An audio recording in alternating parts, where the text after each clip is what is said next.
¿Qué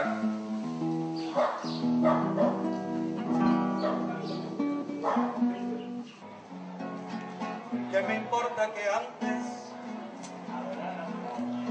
adoraras a otro y en tus brazos gimieras de placer y dolor? Cuando bebo mi vino, no pregunto si el vaso ha saciado la sed de otro buen bebedor.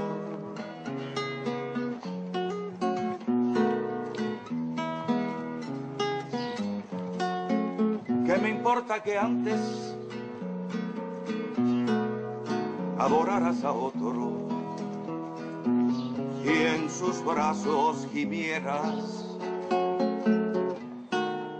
de placer y dolor? Cuando bebo mi vino,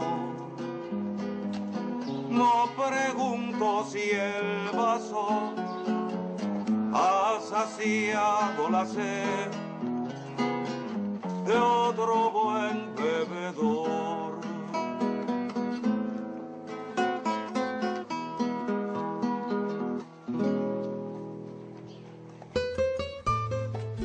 Facundo Bacardí Masó fue uno de los miles de europeos que en el siglo XIX decidieron emigrar a las Américas en busca de mejores condiciones económicas. Oriundo de Sitges, población de la provincia de Barcelona, fue el primer eslabón y pilar de una saga que se convertiría años más tarde en crucial para el desarrollo de la industria del ron en Cuba y en el mundo entero. Bacardí eligió voluntariamente su propio destino y lo hizo en la ciudad portuaria de Santiago de Cuba. Santiago de Cuba es la más caribeña de las urbes cubanas, además de la cuna de ilustres patriotas cubanos. La ciudad en que una noche de 1885 se cantó el primer bolero, un género musical que, si es mal interpretado, puede provocar desde una guerra de conquista a efusivos debates en el Consejo de las Naciones Unidas. Es una ciudad de grandes historias y leyendas, la ciudad que marcó el destino de la Gran España. Es la ciudad en la que un avezado español se atrevió a crear, si así se puede decir, el ron más famoso del mundo. Santiago no es solo la ciudad del Caribe, ni tan solo tierra de leyendas. No os asombréis de nada. Esto es Santiago de Cuba, la patria del ron. En realidad, Santiago de Cuba es una ciudad que tiene un desarrollo colonial, que tiene su origen en 1515 y que ya cuando llega al siglo XIX es una ciudad completamente formada en el mundo americano. O sea, es una de las ciudades tempranas de Cuba y jugó un papel muy destacado en el desarrollo de la isla como dominio colonial español. En 1812 se suprimen los privilegios que permitían a la minoría comerciar con el Nuevo Mundo y una oleada migratoria de gallegos, canarios y catalanes conforman el grueso de los que un día serán llamados indianos. La ciudad de Santiago, la segunda en importancia de Cuba, recibió una buena parte de esta inmigración proveniente de España. Porque Santiago de Cuba, al decir de muchos historiadores, fue la ciudad que más inmigrantes catalanes recibió en la primera mitad del siglo XIX. O sea que los catalanes comienzan a venir a Santiago en cuanto Carlos III dicta el libre comercio con América, con ciertas restricciones por el comercio que les decía que tenía ciertas o pocas libertades. Pero cuando abren otros puertos de Cuba al comercio con España, empieza un comercio en Santiago de Cuba con las Antillas, se comercia con Jamaica, se comercia con Santo Domingo, se hace comercios en Veracruz, o sea, en todo el siglo XIX. Los cronistas dicen que por las calles de Santiago de Cuba se oía hablar en catalán. Incluso el gobernador de Santiago de Cuba dictó un bando donde se decía que todos los catalanes dueños de comercio se presentaran con su pasaporte, con sus datos, porque había arribado un número tan grande que no se sabía de dónde habían salido.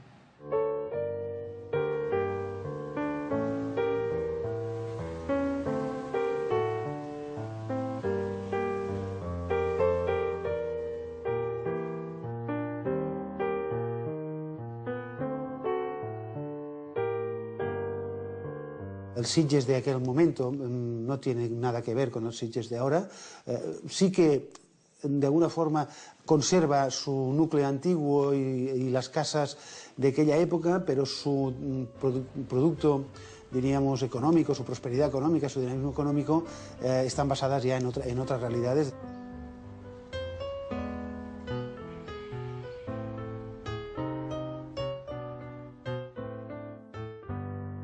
Para muchos de los habitantes de este Sitges, aparentemente estático y conservador, la llamada de América era demasiado tentadora. El ansia de crecer, de prosperar, de conquistar un nuevo y desconocido mundo rondaba la cabeza de unos cuantos. Los tachados de aventureros y soñadores se animaron, partieron hacia Cuba. El joven Facundo Bacardí, un sitgetano como tantos otros, se embarca, se arriesga, motivado tal vez por la ambición y empujado quizás por la adrenalina que supone lo desconocido. Facundo Bacardí, hijo de Sitges, una persona que marchó al siglo XIX, cuando muchos nativos de nuestro pueblo pues buscaban salir de la crisis que vivía en Cataluña y concretamente Sitges, un pueblo agricultor, un pueblo con viñas, viñedos, un pueblo además dedicado a la pesca, pero en realidad mucha gente buscó en ese nuevo mundo la prosperidad, también buscó la solución a los problemas que se sufrían en aquella época.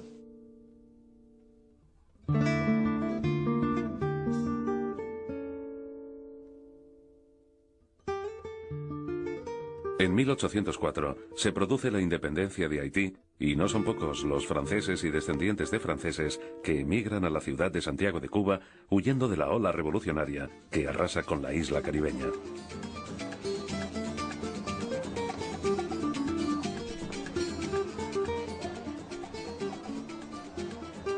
Esa migración francesa va a traer consigo el desarrollo del cultivo del café, va a traer consigo toda una serie de cambios sustanciales en la manera de ser, en el modo de vida, en los hábitos y costumbres de la población santiaguera. ¿Quién podía llevar a cabo ese desarrollo del comercio que exigía Santiago de Cuba por su puerto? Porque tenía condiciones idóneas para el café que habían introducido los franceses. Había cientos de haciendas de café. Estaban las grandes haciendas azucareras, que necesitaban mano de obra esclava. Ese comercio había que hacerlo por el puerto de Santiago de Cuba o a través de la ciudad y después al puerto. O sea que esa coyuntura favorable de desarrollo del comercio es lo que hace que los catalanes que vienen a Cuba les interese mucho venir a Santiago de Cuba. Facundo se va siendo un adolescente. Lo acompañan sus dos hermanos mayores. Deja atrás a sus padres, 4 hermanos, y el Sitges que en 1814 lo vio nacer en el número 4 de la calle San Pedro. El viaje sería largo y duro.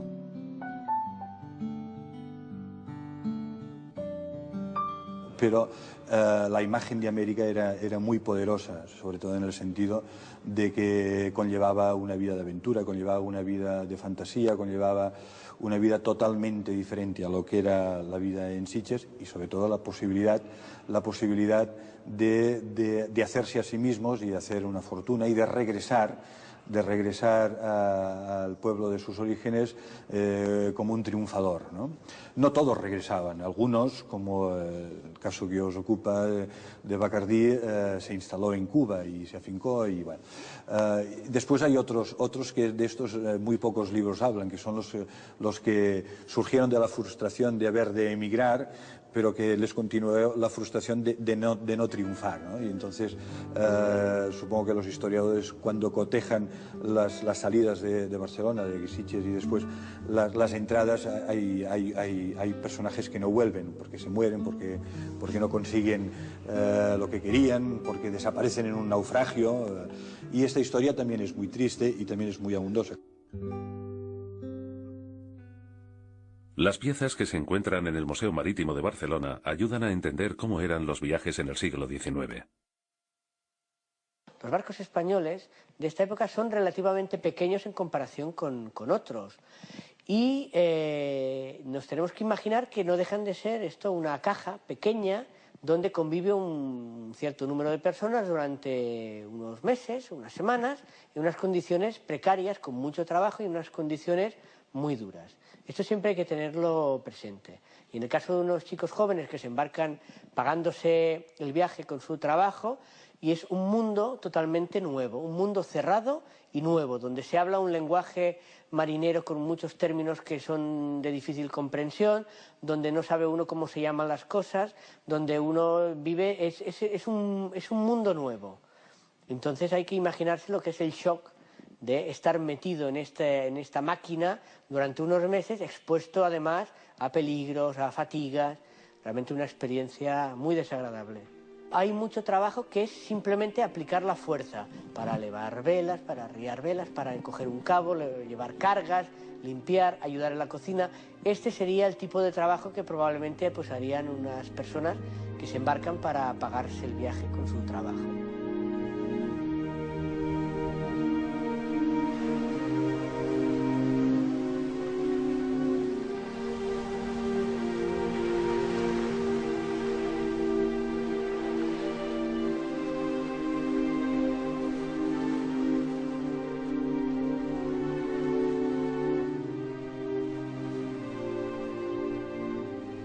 Se supone que en la década del 30 llega Facundo Bacardí Manzó a la ciudad de Santiago de Cuba.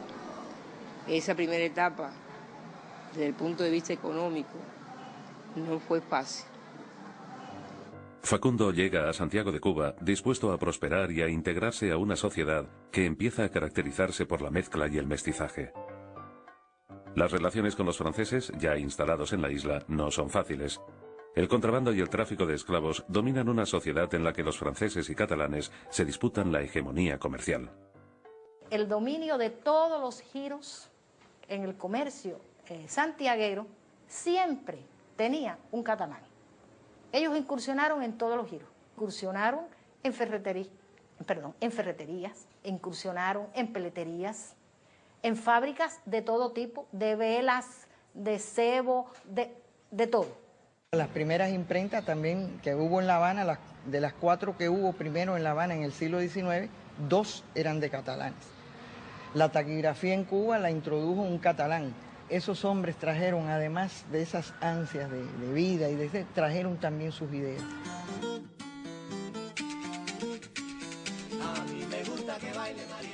Muy tímidamente empieza a asomarse en esta Santiago confundida de lenguas, colores y nuevas costumbres, una industria que más tarde se convertiría en la principal del Oriente caribeño. El ron también atrae a los catalanes y empiezan a fundar pequeños negocios de venta y distribución de la bebida.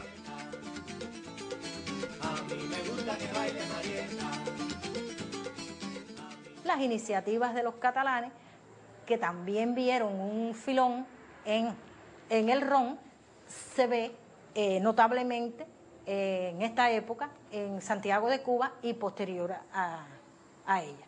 ¿Por qué? Porque vemos muchos catalanes productores de ron en la ciudad. En el mundo entero se conoce un ron famoso de Santiago de Cuba, que es el ron Los Marinos, que le llaman paticruzado. Ese ron lo hizo, o lo inventó, o lo producía un catalán de Santiago de Cuba, que fue Pablo Nonel y Enrique Camps, que eran de Abrera, allá en Barcelona. Los españoles revolucionan la industria del ron que existía en aquel entonces al obtener un licor de una más alta calidad que permite que la alta sociedad lo acepte como bebida social. Se buscaba un producto que pudiera competir y servir, tomar en sociedad por la clase pudiente, porque hasta ese momento el ron era un producto que nada más que lo tomaban los marinos y la gente ruda, porque era un trago fuerte. Entonces no tenía la aceptación de la sociedad en cuanto a una bebida social. Era un ron peleón, como diríamos. Entonces su origen es la depuración de los aguardientes. El origen del ron se pierde en los finales del siglo XVIII. Unos adjudican su origen a un monje francés asentado en la Martinica, otros a los marinos ingleses. Sin embargo, algunos escritores lo han llamado el hijo alegre de la caña de azúcar. El ron es un licor que se obtiene por la fermentación y destilación de las mieles del azúcar y es sometido después a mezclas y envejecimientos. Hasta ese momento el ron tiene dos variantes. Hay el ron jamaicano, ron tipo Jamaica, y el ron ligero. El ligero surge en Cuba justamente en el siglo XIX, a mediados del siglo XIX, originado por los catalanes.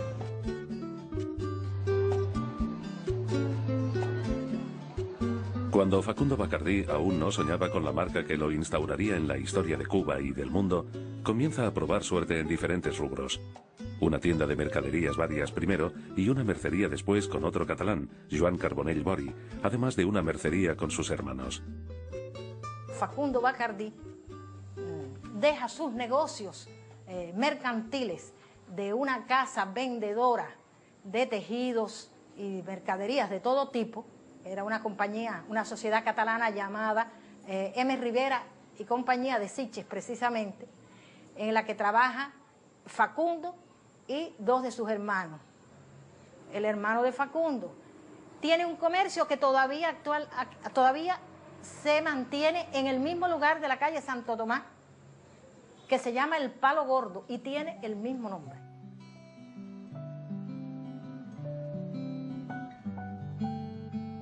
Estamos en el año 1843 y Facundo Bacardí es un próspero hombre de negocios en la ciudad de Santiago de Cuba. Tiene 28 años y está próximo a casarse con una joven descendiente de aquellos franceses que huyeron de la revuelta de los negros de Haití 40 años atrás. Su nombre, Amalia Lucía Victoria Mogó. Y en ese entorno puede haber ocurrido la relación. Inclusive se plantea que la casa donde primero viven Facundo y Amalia, o matrimonio donde nace Emilio, está en la calle Jagüey.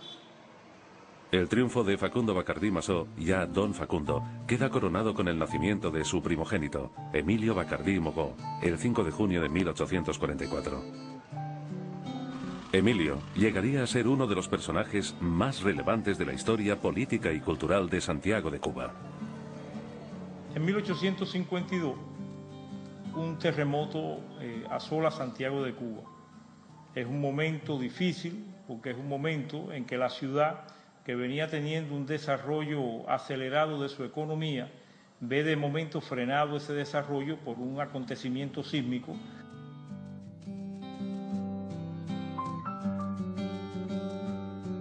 Cada 70 años, la ciudad de Santiago es sometida a fuertes sacudidas sísmicas. Esta de 1852 se considera una de las más fuertes y devastadoras que ha sufrido la ciudad en sus casi 500 años de existencia. En realidad eso produjo una crisis que se vio acentuada porque en un terremoto de esa naturaleza, con las muertes que ocurrieron, pues trajo consigo una epidemia. O sea, generalmente esas cosas una van detrás de la otra, y hubo un momento muy difícil, muy crítico en el Santiago de entonces. Y detrás del terremoto, una epidemia, que es cuando la familia Bacardí saca a los hijos a Barcelona. Sacan a todos los hijos para Barcelona porque se le mueren dos. A Facundo se le mueren dos hijos en ese momentito, en ese pedacito de tiempo. Va Facundo, va Amalia, pero después, por atender lo que significa el sostenimiento de la familia, viene Facundo, viene después Amalia, y Emilio se queda.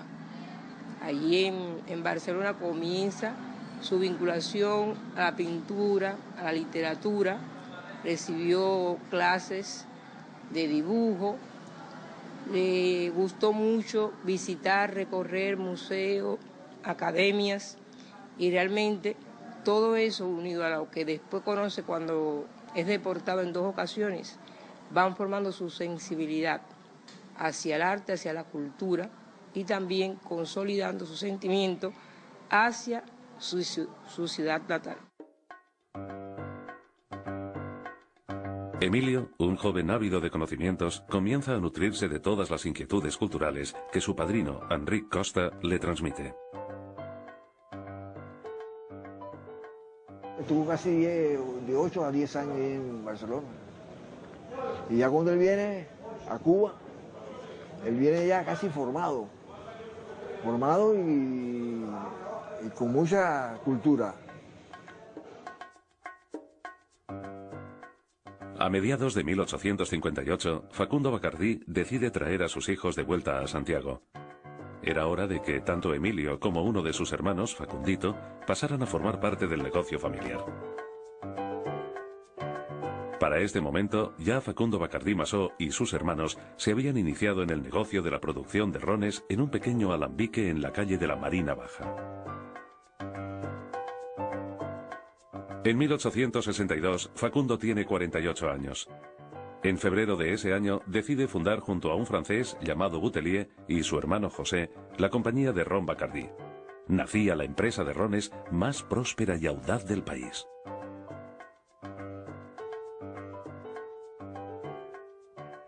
Esta fábrica era muy favorable para la ciudad.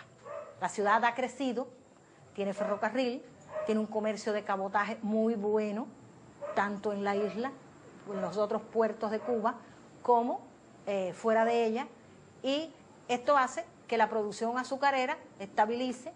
Los azúcares y los aguardientes son protegidos y amparados por la Real Corona de España. Boutelier, que tenía su alambique, él aporta su conocimiento de licorero. José Bacardí aporta 3.000 pesos y Facundo aporta el local que heredó Emilio de su padrino, de su madrina Clara Thier, en la calle Marina Baja número 32. Entonces habían 2 empleados nada más, 2 empleados eran los que trabajaban.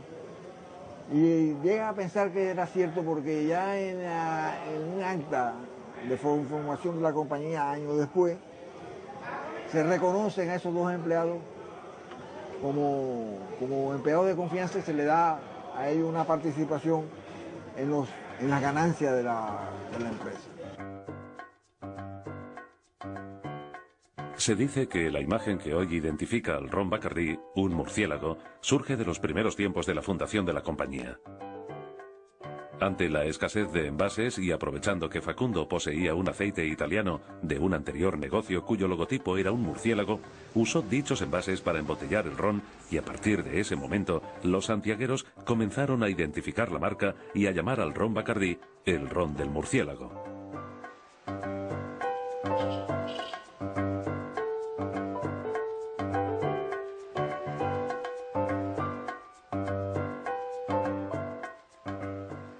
En 1862 es que comienza el negocio de Bacardí y prácticamente a los 6 años de haber comenzado, pues comienza la guerra de independencia.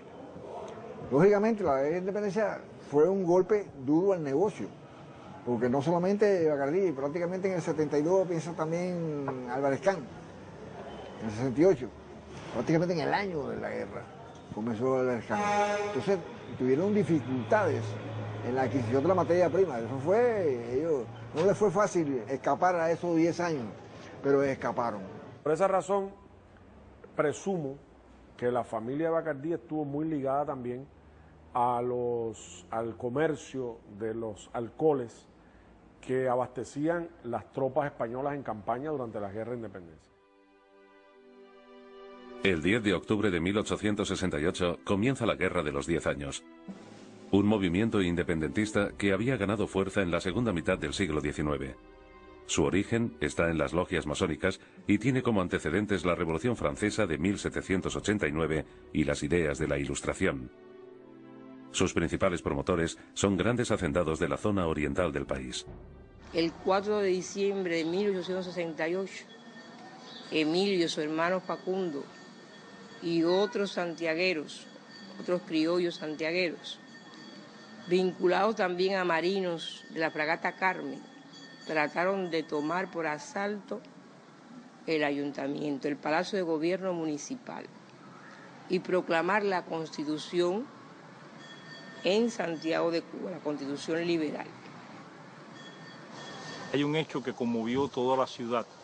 Iniciada ya la guerra del 68, en 1870, llega prisionero a la bahía de Santiago de Cuba el vapor Virginius.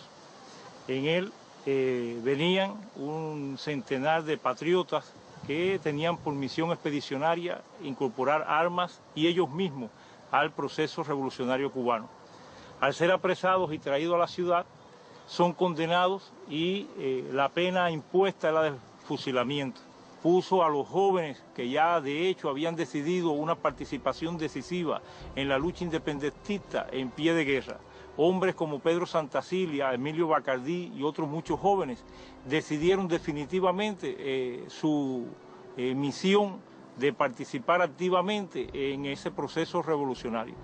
En esa primera etapa de la guerra, de 1868 al 78, no podemos con todo el rigor reflejar las actividades de Emilio Bacardí, porque quizás pudiéramos afirmar que era un agente de inteligencia nato, un conspirador nato.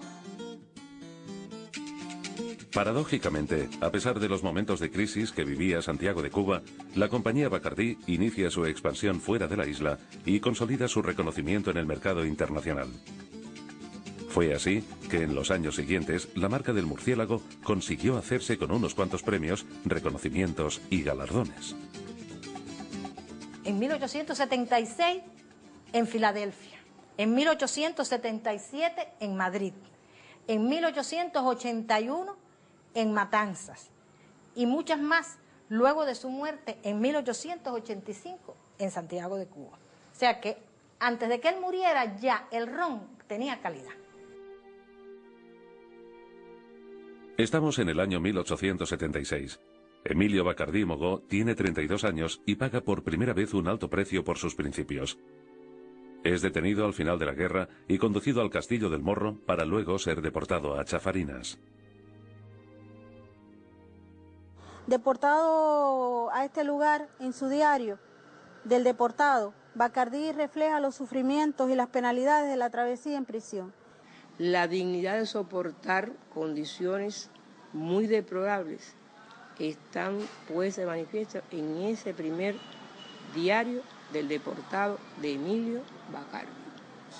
También está puesto de manifiesto en el otro, de Cuba a Chafarinas, que más bien recoge su salida de Santiago de Cuba, su llegada a la cárcel en La Habana y su estancia en el Morro. En el año 86 muere su padre y se queda al frente de la compañía Ron Bacardí.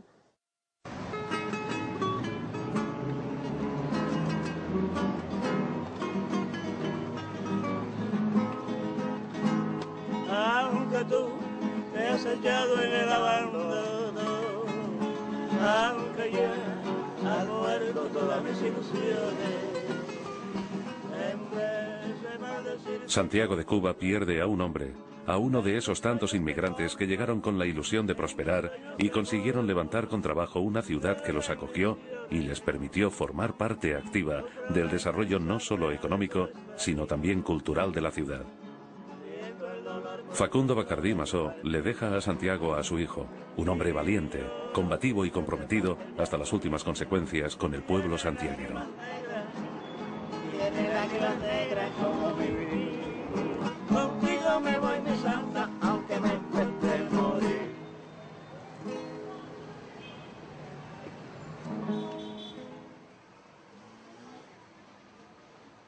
Creemos que debe estar aquí, aunque no aparezca en los libros, porque precisamente esta era la tumba de toda su familia.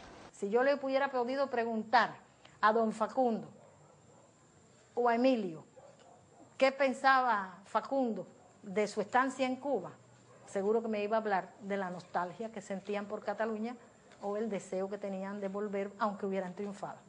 Porque al terminar la guerra, muchos se pudieron ir y otros se quedaron y están todos aquí en el cementerio nuestro de Santa Efigenia. Emilio Bacardí era un independentista a carta cabal, o sea, su esquema de planteamiento era la independencia definitiva de Cuba. Emilio Bacardí fue una de las personas que no estuvo de acuerdo y nunca le perdonó a Estrada Palma lo que luego hizo. O sea, él fue de lo que decía que los problemas de Cuba tenían que resolverlos los cubanos y defendió esa postura desde siempre. Estamos hablando de una persona que fue el primer alcalde en un Santiago de Cuba que emergió a la luz tras el fin del colonialismo español. Por lo tanto, es la figura que protagonizó el debut de las instituciones democráticas cubanas tras la colonia. Y por eso dejó una impronta tan fuerte en el imaginario del santiaguero.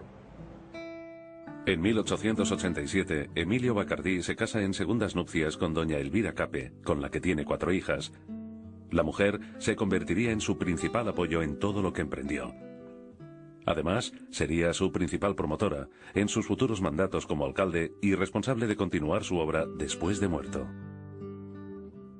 Eran los tiempos en que la sociedad avanzaba, se abolía la esclavitud. Un año más tarde, la regenta María Cristina otorga a la empresa Bacardí el título de proveedor oficial de la Casa Real.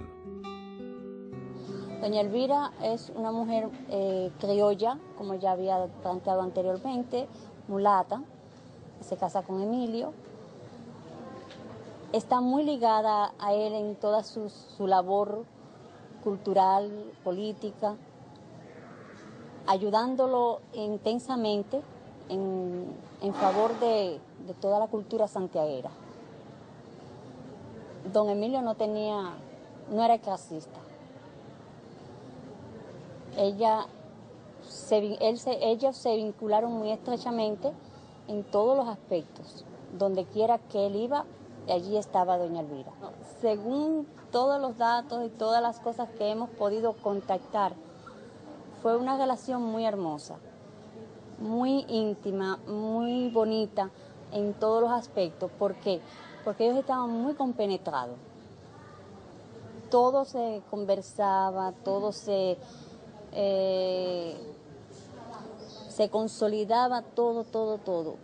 Donde quiera que estaba Emilio, estaba ella. Ella lo ayudaba, le aportaba cosas con su carisma, con su amor hacia el pueblo santiaguero, hacia su ciudad natal. Lo apoyó intensamente en todas las labores que él hacía.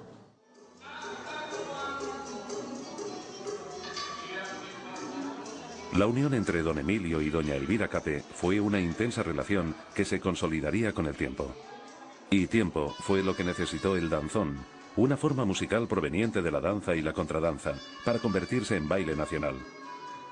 Este género dominó a su antojo el escenario musical de la Cuba de finales del siglo XIX.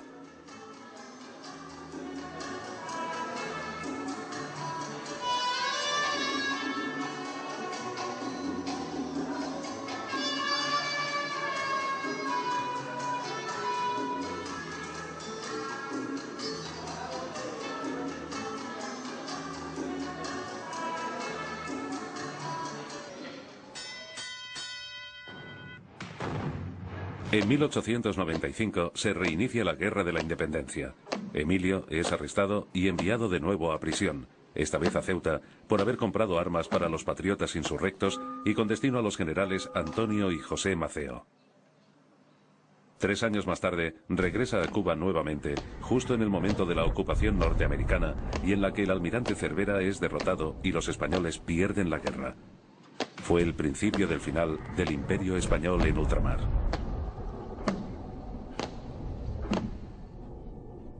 Y ya en la guerra del 95, los únicos que aceptan, y me imagino que con cierta necesidad espiritual, se integran a los batallones de voluntarios, son los más ricos. Y tenemos ejemplos de muchos que fueron miembros del cuerpo de voluntarios y que sin embargo se integran a la revolución mambisa en la guerra del 95 con dinero, mandando avituallamientos al ejército.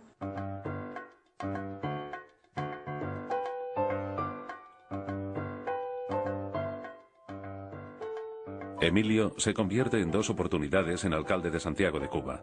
Una en 1898, solo dura unos meses.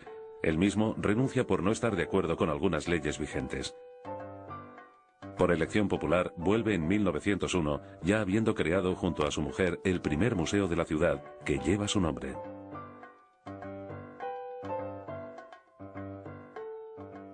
la posición de Bacardí como alcalde de Santiago fue una posición de favorecer proyectos interesantes de la ciudad. Fue favorecer la higiene urbana, fue favorecer el que se hicieran proyectos a favor de las clases más humildes y más pobres. Fue uno de los promotores de la biblioteca pública y del primer museo del país. En este caso, la fundación del primer museo de Cuba fue trascendental. En Cuba existían otras colecciones de carácter privado, pero esta es la reconocida, especialmente con ese carácter, con el carácter de museo-biblioteca, que además surgió así. La obra que hace de ilustración, la obra que hace de saneamiento de la ciudad, la obra que hace de crear la primer museo y la primera biblioteca. La biblioteca Elvira Cape, se llama como su esposa, y existe actualmente en Santiago de Cuba, y es la segunda biblioteca más importante de Cuba en este momento, por su colección y por el volumen de la misma. Y el Museo Patriótico se llama Emilio Bacardí Moró, porque allí fue un interés de Bacardí, y hizo mucho por ello, de que no se perdieran los testimonios materiales de las guerras de independencia, la memoria para las futuras generaciones. Bueno, Emilio Bacardí, para nosotros, en general, para nosotros, era un benefactor. En Santiago de Cuba, el apellido Bacardí era el apellido de un benefactor. ¿Benefactor por qué? Porque Emilio Bacardí fue el alcalde de Santiago, el que creó el Museo de Santiago de Cuba, en un edificio que, si ustedes lo ven, es un edificio muy bello. Fue el que creó la biblioteca, fue el que trajo momias de Egipto, fue el que buscó con su dinero, con el dinero de su empresa, de su compañía, compró cosas para el beneficio de la ciudad de Santiago. Emilio Bacardí Mogó nunca dejó de trabajar por la cultura de Santiago de Cuba. Era un buscador incansable de todo aquello que incrementase el bagaje cultural que formara parte de la historia de la isla. Esa inquietud lo llevó a realizar un viaje a Egipto y Oriente Medio. En el año 1912, Bacardí viaja por Europa y llega a Egipto. Visita una casa de antigüedad y reconoce ahí una pieza valiosa que ni el mismo vendedor tenía conciencia de lo que vendía.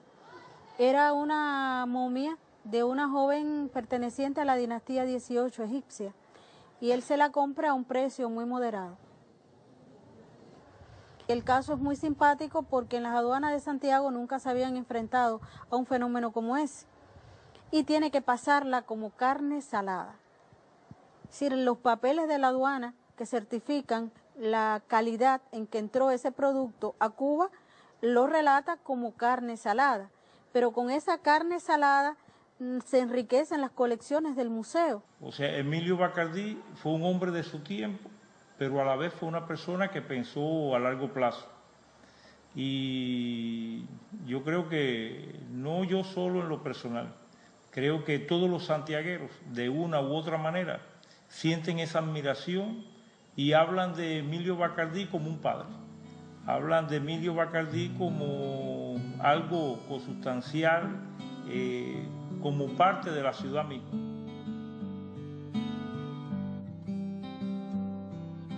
La compañía de ron Bacardí seguía ratificando su prestigio y liderazgo en el mercado mundial. Emilio tenía mucho que ver con eso.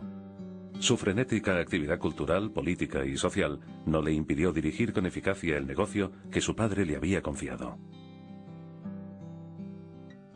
Yo he probado rones en el mundo, he probado rones jamaiquinos, rones venezolanos, rones dominicanos, pero como aquel ron de Santiago de Cuba, con el bouquet, si se puede decir, con el aura que tenía el ron Bacardí, tanto la carta oro, no hay ningún ron en los lugares donde yo he estado. Quizás por ahí pueda haber otro, pero donde yo he estado, ningún ron se asemeja al Bacardí. La calidad del ron de Bacardí es la calidad del ron cubano. La calidad del ron depende, según los especialistas, de la caña de azúcar cubana, por la tierra y el clima cubano. El agua de Santiago tiene una característica que le da al ron Bacardí en este caso, un sabor especial. Es un sabor que es inigualable. En el mundo no va a haber nunca un ron como el ron Bacardí de aquella época. La diferencia que tiene el agua del río San Juan del resto de las aguas de Santiago de Cuba es que es un agua pura de manantial. Y las otras aguas son agua de río normales que contienen todos los minerales que sabe que no, que tienen el agua que caen de la lluvia y demás.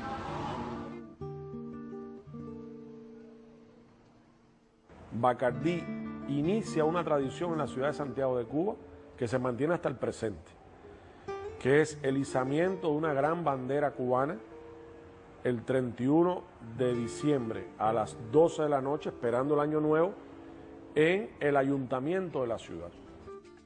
Todo el mundo acude ahí sin ser convocado, acude a la plaza principal de la ciudad, al hoy Parque Céspedes, a subir la bandera, cantar el himno nacional, que son símbolos patrios y que representan la cubanía y que representan el amor de Santiago por su identidad y por lo que significan estos símbolos, y que le deben esa tradición tan bella a esta figura especial que fue Emilio Bacardí.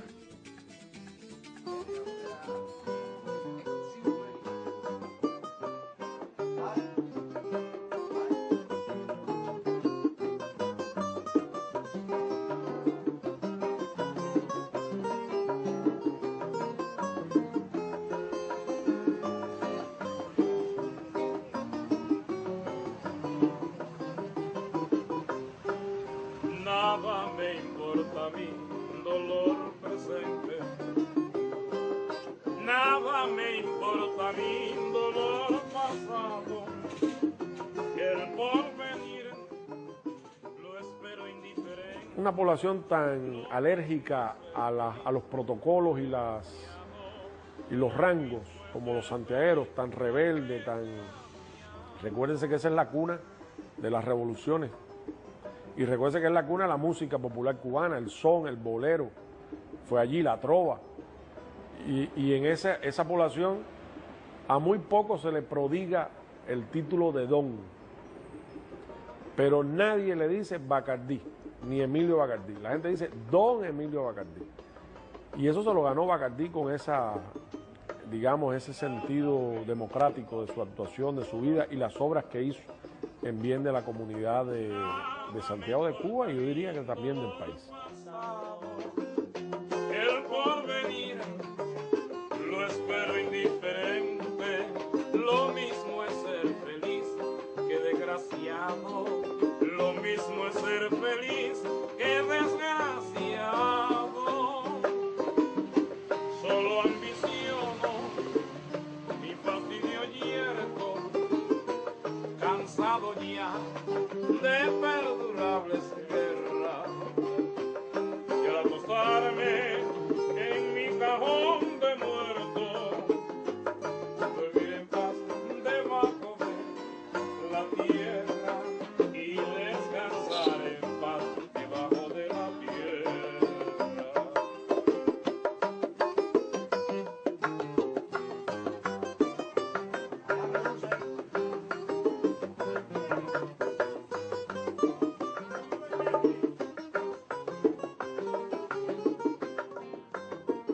Mientras el son como género musical se expande por la isla, se produce la segunda intervención de los Estados Unidos. Emilio deja la alcaldía e inicia la publicación de Crónicas de Santiago de Cuba, su máxima obra literaria. Por otro lado está el Bacardí escritor, el hombre que recreó y preservó la memoria y las historias orales que corrían en el Santiago de su niñez y su juventud y que remontaban hasta la época de la colonización. Y no hay un historiador de Santiago de Cuba o nadie que quiera en el mundo saber de Santiago de Cuba que no lea las crónicas de Santiago de Cuba escritas por don Emilio Bacardí Moro. Cuando un historiador nace y comienza en la universidad un proceso lógico de desarrollo, se tiene que encontrar necesariamente con las crónicas de Bacardí. Si el que no lea las crónicas de Bacardí, el que no lo utilice como fuente inagotable de conocimiento, evidentemente nunca podrá escribir de la ciudad. Es un documento preciado, es un documento al que hay que recurrir siempre y que por lo tanto se amarca la historiografía santiaguera y él está considerado como uno de los grandes historiadores de la ciudad de Santiago de Cuba.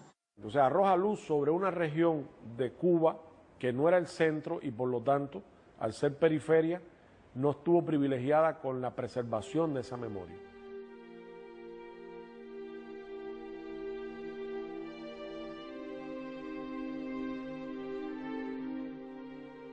El día 28 de agosto de 1922, a los 79 años, muere Emilio Bacardí Mogó en Santiago de Cuba.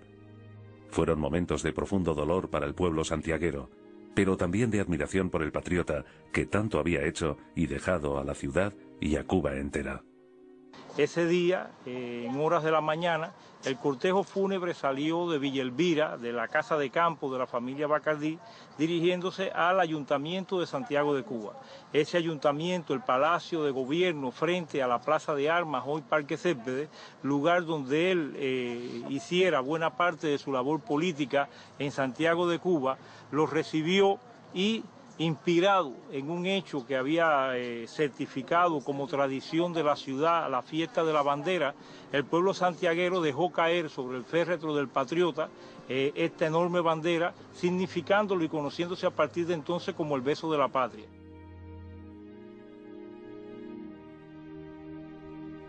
Bueno, yo a Emilio Bacardí lo imaginaría hoy en las calles de Santiago, caminando como una persona normal, como según cuenta la historia, él era, que todo el mundo lo saludara, parándose a conversar con la gente, así, caminando normal como una persona más, sentándose en el Parque Céspedes, entrando a su fábrica como lo hacía normal, saludando a la gente. Yo así imaginaría a Emilio Bacardí, a don Emilio Bacardí en la actualidad. Han transcurrido casi 2 siglos desde que Facundo Bacardí Masó llegó desde España a Santiago de Cuba con el sello de inmigrante. Su idea era prosperar económicamente y lo logró. Lo intentó todo, formó su familia, vio crecer a sus hijos y también a sus nietos, y fue el padre de una compañía que llega hasta nuestros días. Con 6.000 empleados y con 20 millones de cajas vendidas al año, está presente en 170 países. Después de 6 generaciones de descendientes de Facundo dedicados directamente al negocio, Bacardí es actualmente la mayor compañía de licores del mundo.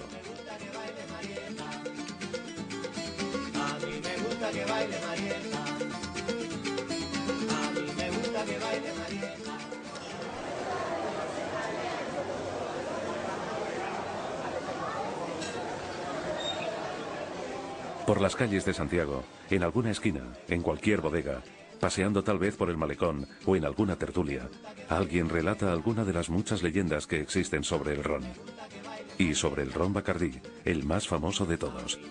Se hace difícil pensar que esto lo inició un adolescente español que un día soñó con un nuevo mundo y con mejores oportunidades.